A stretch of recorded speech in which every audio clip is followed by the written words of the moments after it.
تین باتیں حضرت علی رضی اللہ تعالیٰ عنہ کی زندگی میں بڑی زیادہ غالب ہیں۔ ان میں سے پہلی بات ہے مولا علی شیر خدا کا علم مبارک۔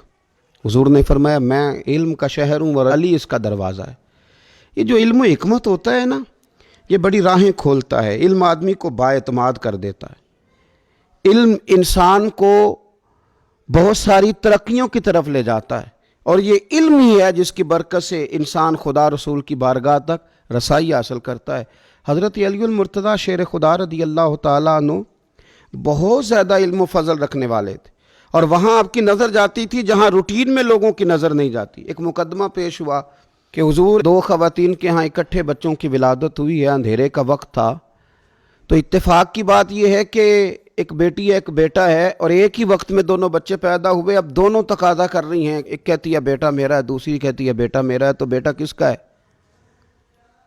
ہم بڑے پریشان ہیں، بات بڑی طول پکڑ گئی ہے، دونوں گھروں کے درمیان تلواریں نکل آنے کا خدشہ ہے، تو بیٹا کس کا ہے؟ تو حضرت علی فرمانے لگے کوئی مشکل مسئلہ ہے، دونوں کا تھوڑا تھوڑا دودھ نکال کے تول لو، جس کا دودھ وزنی ہو بیٹا اسی کا ہے، اس لیے کہ رب کریم نے بیٹے کا ڈبل حصہ رکھا ہے اور بیٹی کا سنگل رکھا ہے۔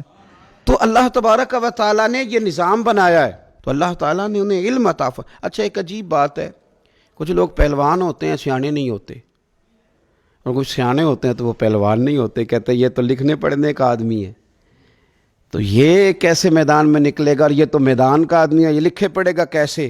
تو مولا علی شیر خدا نے دنیا کا یہ رنگ بھی غلط کر کے دکھایا، فرمایا سیانا بھی مجھ سے بڑا کوئی نہیں اور دلیر بھی مجھ سے بڑا کوئی نہیں۔ علم و فضل کا یہ عالم تھا، اور جرت اور بہادری ناز کرتی تھی مولا علی پہ۔ شجاعت کا دوسرا نام ہی مولا علی شیر خدا ہے۔ آپ دیکھیے حضرت علی نے ہر میدان میں ہی کامیابیاں دکھائیں، لیکن فاتح خیبر خاص کر کہلائے۔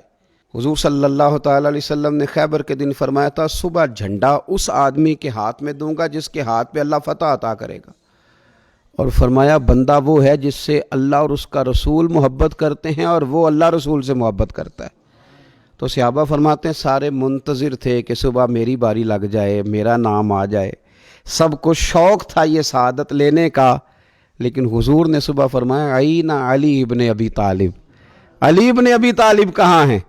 تو کہا یا رسول اللہ وہ تو خیمے میں ہیں، ان کی آنکھوں میں تکلیف ہے۔ فرمایا بلاؤ نا۔ تو حضرت شیر خدا علی المرتضیٰ رضی اللہ تعالیٰ عنہ کو بلایا، تو کریم نے اپنا لعاب دہن لگایا، تو حضرت علی فرماتے ہیں یوں لگا جیسے کبھی درد ہوا ہی نہیں تھا، اور پہلے سے زیادہ اللہ تعالیٰ نے آنکھوں کو روشنی عطا فرما دی۔